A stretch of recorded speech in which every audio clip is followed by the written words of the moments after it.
So Tammy, today I thought we would talk about you. Nice. Yeah, so you have been a realtor for 25 years. Yes. In this area. Yes. You were born and raised in Dayton. Correct. You went to Patterson Co-op, class of 1983. Yes. And now you live in Washington Township. That's correct. So you have 3 boys, Connor, Kenneth, and Edmund. Yes. And you are the most active person in all of these different boards that I've ever met. You're active with Blue Star Moms. You're currently on the Dayton Realtors Board of Directors. You're on your office complex Interstate Executive Board of Directors.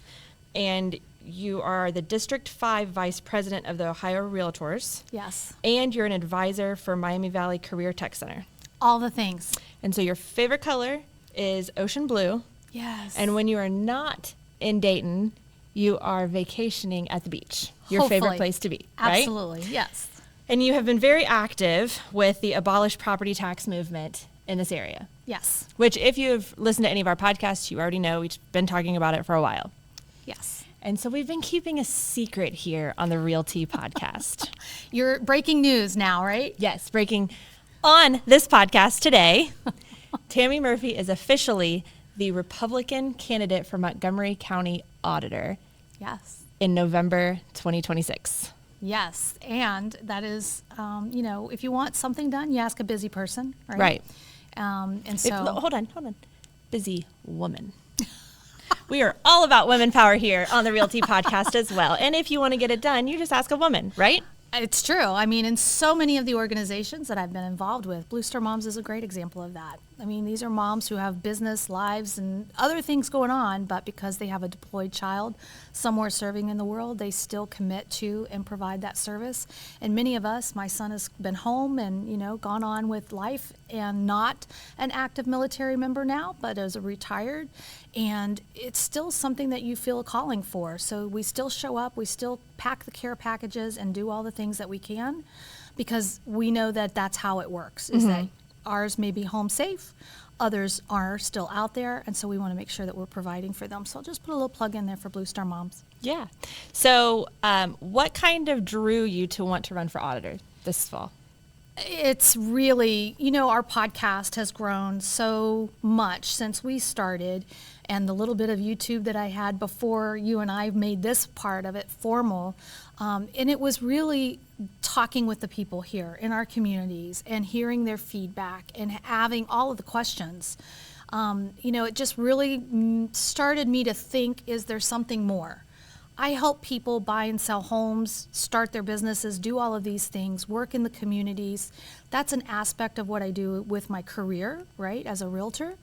But this was more of an advocacy role that we started into, and having those interactions with people really started hitting hard. And hearing some of those stories and understanding, why does it have to be this way? Myself asking these questions, and who's in a better position to step forward and actually run for those positions if it isn't somebody who has a background that understands it, who has ideas that could maybe bring new insight to it, and certainly somebody who's not stuck in the way things have been, but is open to, how do we move forward? How do we bring about real reform to something that is a broken system? So open, honest transparency.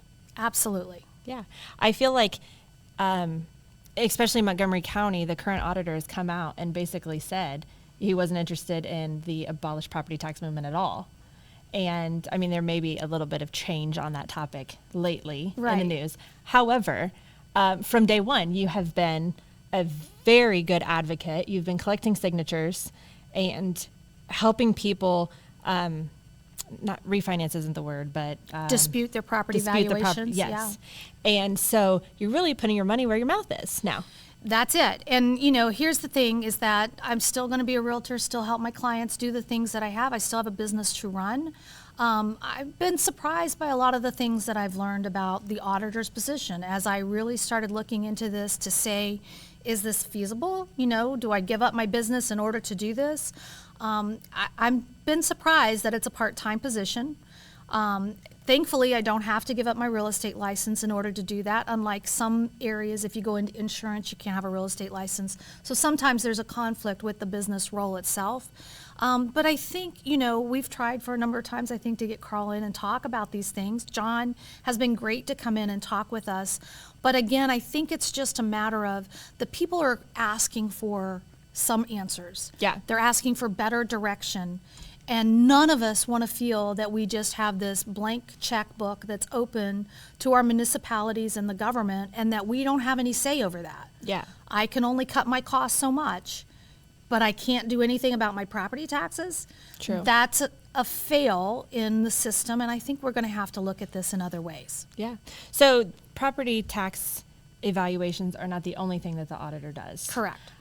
Can you tell me a little bit more about what else the auditor does? So he is basically, the role itself is basically the crossroads between financial stewardship and protecting the valuation and having a system in place for the municipalities.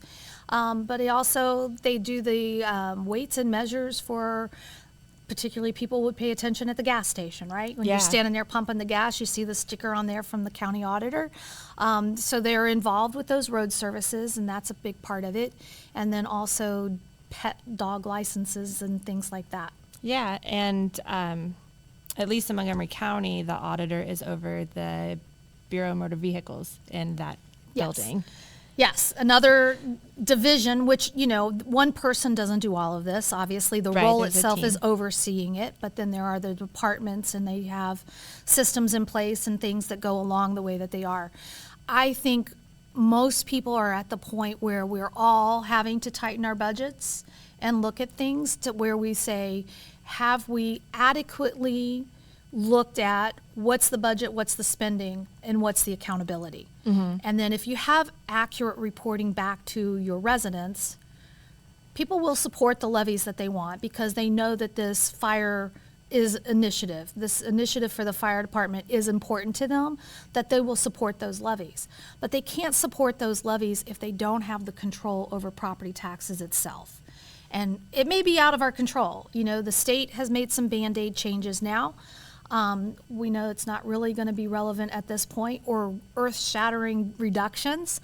But if there is talk and the abolish property taxes movement gets on the ballot, then that is something that all of our municipalities are going to have to say, what do we do now?